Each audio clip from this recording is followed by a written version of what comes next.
All right, good evening. It is 6 o'clock on February 21st, 2023. This meeting of the Hingham Select Board is called to order. One note for the record, this meeting is being offered remotely as an alternate means of public access pursuant to Chapter 107 of the Acts of 2022 and all other applicable laws temporarily amending certain provisions of the open meeting law. You are hereby advised that this meeting and all communications during this meeting may be recorded by the town of Hingham in accordance with the open meeting law. If any participant wishes to record this meeting, please notify the chair at the start of the meeting in accordance with Mass General Law, Chapter 38, Section 20F, so that the chair may inform all other participants of said recording. If anybody is recording the meeting, please notify the chair at this time. All right, seeing none. Next item, note for the record that participating in tonight's meeting are myself, William Ramsey, the chair. Board member Joe Fisher is participating remotely, and board member Liz Klein is away this evening. Next item on the agenda is Pledge of Allegiance. For those willing and able, please stand and face the flag of our nation.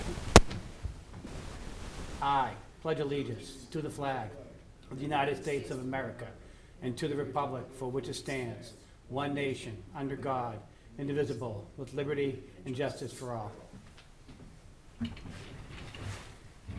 Thank you. Next item on the agenda is the approval of minutes. I believe we have one set of minutes this evening. Joe, are you ready to proceed? Yes, and I move to approve the minutes dated February 14th, 2023. And I would second that motion. All those in favor by roll call. Joe? Aye. And I'm an aye as well. The motion carries unanimously. Next item on the agenda is to consider approval of the agreement with Waste Quip Manufacturing Company, LLC, for a trash compactor and related equipment for the Department of Public Works. We do have a couple people joining this evening to make this presentation. I believe we have Kathy Riley with us. Kathy, welcome. We have Matt Cahill and Steve Messenger. So why don't I start by turning it over to you, Matt, if you could tell us a little bit about your request. Good evening. Matt, if you could just state your name for the record. Matthew Cahill, DPW, correct? Sorry, Matthew Cahill, Assistant Superintendent, DPW. Thank you. So this is a piece of equipment that we're procuring off of the state's big contracts. It was previously, it's been on our capital budget for a little bit, so we've been planning to have to replace this. And this model is essentially the same exact model that's there. And so this is the start of the replacement of the first trash compactors. And we'll continue this. And this one is set up to load the trailers that we use and the large volume containers we use. Matt, thank you. I know that we have Steve Messenger, who is in charge of our transfer station as well. Steve, do you want to add anything to that, what Matt said? Can you hear me? I think Matt covered it pretty well. We're just replacing exactly what we have. And main thing we're looking for is longevity with this equipment. 20-plus years we've got out of these current machines, and we're looking to get 20-plus years out of the next machines. Steve, thank you very much. Kathy, anything to add to the presentation? Just said it was, I was happy to find that it was on state contract, contract managed by the Department of Environmental Protection. And so that made the process a lot quicker because we could just go directly there and buy it. Great, thank you very much. So Matt, are these the compactors? Oh yeah, so these are the green ones when you come out of like the recycling area, and that's where you basically throw your trash, correct? Yeah, these are the big ones you throw your trash into. Is the DPW long-term plan to replace all of these, or are you just going to replace a couple of them? The long-term plan is to replace all of them, but two of them we're going to be able to move over to our paper stage and get some more useful life out of them. Great. And then Steve can talk a little bit more about that. He actually had some very good planning for that. And what's the what's the timeline for replacement of the different compactors that are going to need to be replaced?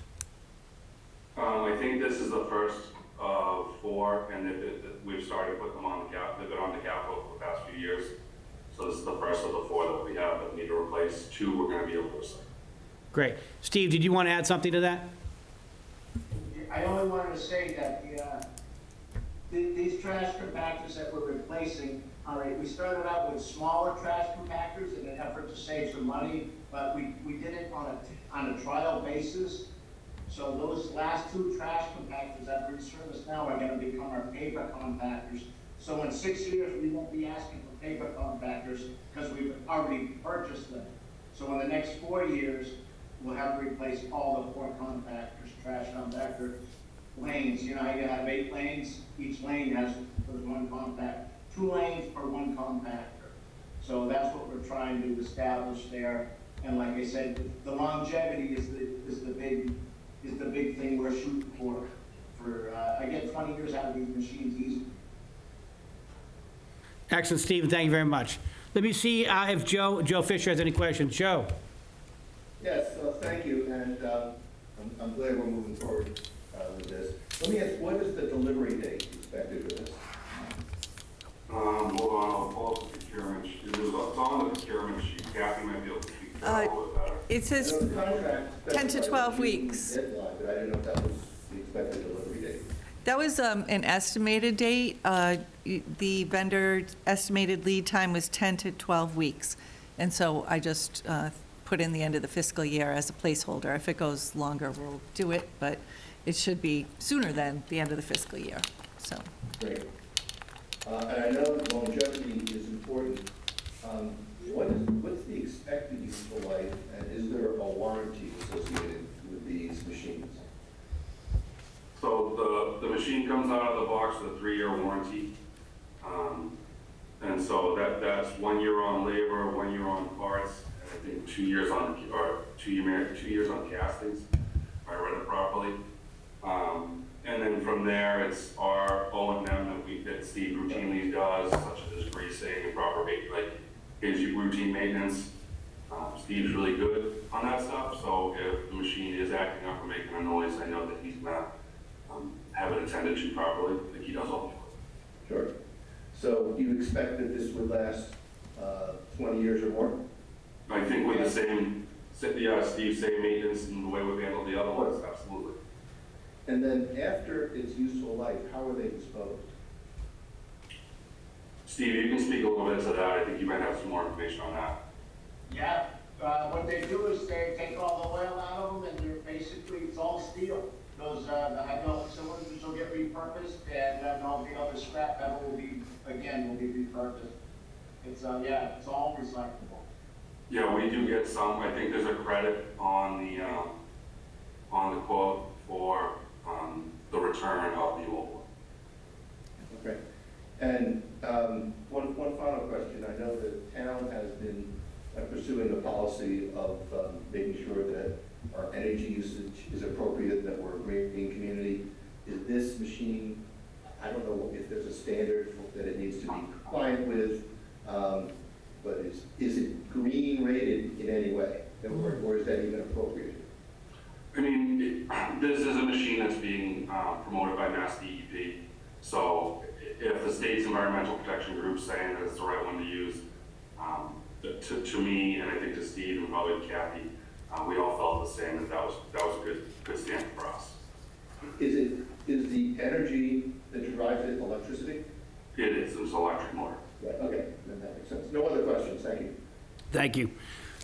Do any members of the public have any questions about this agenda item? And ask you just to identify yourself by stating your name and address if you do, and raising your hand virtually or physically. All right, seeing none. With that, Joe, I'm going to make a motion to authorize the town administrator to sign the agreement with Waste Quip Manufacturing Company, LLC, for a trash compactor and related equipment for the Department of Public Works in an amount not to exceed $64,520. Second. All those in favor by roll call, Joe? Aye. And I'm an aye as well, the motion carries.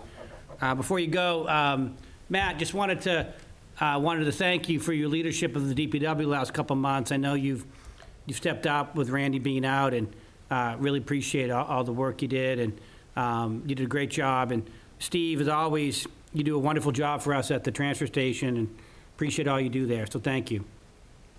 Thanks, Bill. Really appreciate that. You guys have a great evening. Take care. Kathy, thank You guys you. do a great Thank you, evening. Kathy. Thank you. Good seeing you.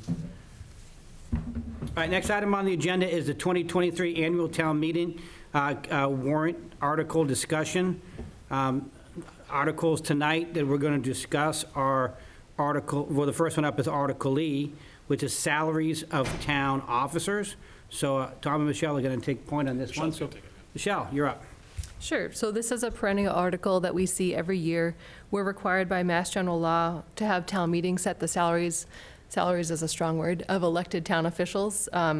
So this is one that typically the Personnel Board takes up first. They took it up last Thursday night. I know we don't have the amounts right here. They haven't changed in a long time. I believe for the Select Board for members, it's $2,000 stipend for the year, $2,500 for the chair. For the Light Board, it's a smaller amount, around $214, and then there's also amount for the Board of Assessors. The one position in this group that's elected, but that's treated more like a regular full-time employee, is the town clerk, and her salary is set as part of our wage and classification plan. So that is the article before you tonight. And Michelle, you said no changes from previous years, correct? That's correct. Okay, excellent. I don't have any questions. Joe, do you have any questions? No questions. I've seen this for several years. Okay. Do any members of the public have any questions or comments on this proposed warrant article? Okay, seeing none, I would entertain a motion. I move to recommend favorable action on Article E. And I would second that motion. All those in favor, Joe? Aye. Aye, and I'm an aye as well. The motion carries. Thank you. Next item on the agenda is Article BB, which is the Climate Action Implementation article. I believe we have Brad Moyer with us, who's gonna make the presentation. Brad, good evening. Good evening, Bill. Joe, how are you both? Good. Doing great. Thank you for having me. Apologies I can't be there in person as I have an Energy Action Committee meeting right after this. So, Brad, if you could just state your name and address for the record, so we have you. apologize. Yep. Brad Moyer, 36 Wanders Drive. Thank you. Go ahead.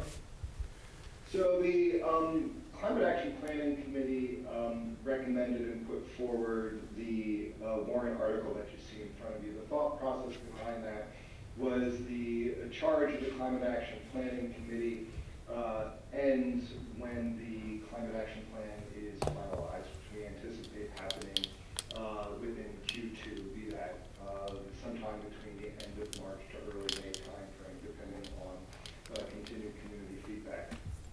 That being said, the plan that has been developed and drafted has always contemplated a refresh and oversight component to it. The plan recommendations, I counted them right before this meeting, there are, and I don't mean this number to be scary, but there are about 130 or so recommendations within the plan that requires evaluation and implementation. But those recommendations are not do X on Y date for Z cost. There are some that get to that level of detail, but by and large, they are at a little bit of a higher level and kind of exhortations or recommendations for various groups throughout the town to take these action items and move them forward. Not all that dissimilar from what you might see in a master plan document. So because of that, we highly recommended that there be a successor committee to the Climate Action Planning Committee to continue to involve the interested existing committees as well as citizens at large to provide a level of oversight and continued plan refresh. So the article that you see before you is the recommendation for that committee. Its constitution is very similar to the existing Climate Action Planning Committee. We added the sustainability coordinator consultant role to the committee, since that's a position that exists, and that role is instrumental, of course, in the plan's implementation. And the only other real change we made from that was the existing members of the committee who will have responsibilities under the plan, such as the municipal lighting plan and the school committee, would be ex officio members, not voting, and that's just a good oversight practice where you don't want to have the same body, or if you're going to have a body overseeing implementation, providing a level of oversight, those who have responsibilities under that plan should not be essentially overseeing themselves. So that's the reason to have them highly involved but not be voting members of the Climate Action Commission.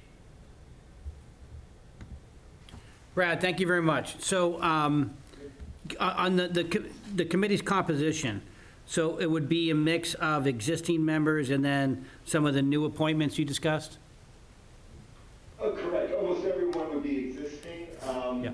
The same committees are involved. We would also, again, recommend that the select board and the moderator appoint members as well, whether they choose to appoint the same members of the CAPC, should they wish to continue to serve, or new members is, of course, at your discretion. Great, well, the committee's done phenomenal work in putting the plan together. And Brad, really appreciate your leadership. You've done a great job. Joe, do you have any questions for Brad? Yes, is it your intention that the sustainability coordinator be a member, although a non-voting member, but a member of the committee? Correct. Of the commission? And Tom, this may be a question for you, is the sustainability coordinator an employee of the town? Not now. It is proposed for the FY '24 budget as of now, but Okay. as of right now, it's just a contracted position. And is there a residency requirement for that position, for the coordinator? No. So I'm not aware that that the town has formed a commission where we are appointing non-residents to serve on that commission. So I'm not saying that the coordinator wouldn't be valuable, but I'm unaware that we've ever done that. So I can look into that a little bit. I'm thinking the chiefs, for instance, are on the building committees as non-voting members. We might be able to, if they're non-voting members, Joe, we might be able to get around that. Okay. I would also offer that the Hingham Municipal Lighting Plant members of the CAPC, as well as other county committees, have not been residents of the town. Okay. I'm not sure that's dispositive, it's just. Right, I just, we should, I'm not sure the timing of us give thought to whether or not that we should have a warrant article with town meeting appointing non-residents to a body set up by town meeting. Yeah, I can run that through with John Coughlin and the ramp up to the AdCom's work towards their recommended motion. Okay, and, it's not necessarily a legal issue for John to resolve, but maybe a policy issue for us to resolve. Bill, do you have any thoughts on that? Well, because the coordinator is an employee, I do see it similar to the chiefs, being on the building committees and, so Yeah. I think I would be comfortable, you made a good point, Joe. I think I would be comfortable supporting this tonight. And if we find out from town council that, we shouldn't do this, or we can't do this, maybe we'll have Brad come back and we can revote it. But I'm kind of comfortable proceeding tonight, and just because I do Yeah. think there's a little bit of precedence with the chiefs as non-voting members of their respective building committees. Yep. Yep, no, I agree. A distinction being that the purpose of this commission is basically to hold the town to account. And it's not a building committee. It's really sort of the town residents making sure we do what we should be doing. I just want to make sure we've thought that through. But otherwise I absolutely support what's being proposed here. And I agree, let's move it forward and see how AdCom addresses the issue. Okay. And I'm sure obviously, I can't speak for them in their entirety, and we would discuss it at a subsequent meeting, but I would strongly suspect that should that position fall out as an official member of the committee, that would not be an issue so long as it's recognized that that role is heavily involved. Yep, got it. Thank you. No other questions? Do any members of the public have any questions or comments on this warrant article?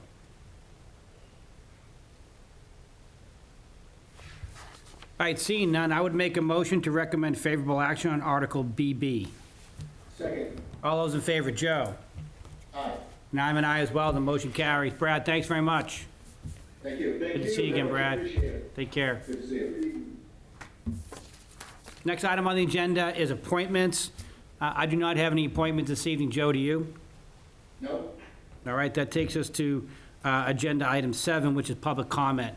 Any members of the public have any comment this evening?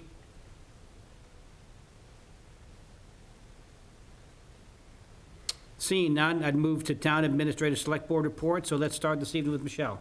Nothing this evening, thank you. Nothing tonight, thank you. Joe, anything to report out? Nothing for me this evening, thank you. All right, and I don't have anything as well. So with that, I would make a motion to adjourn. Second.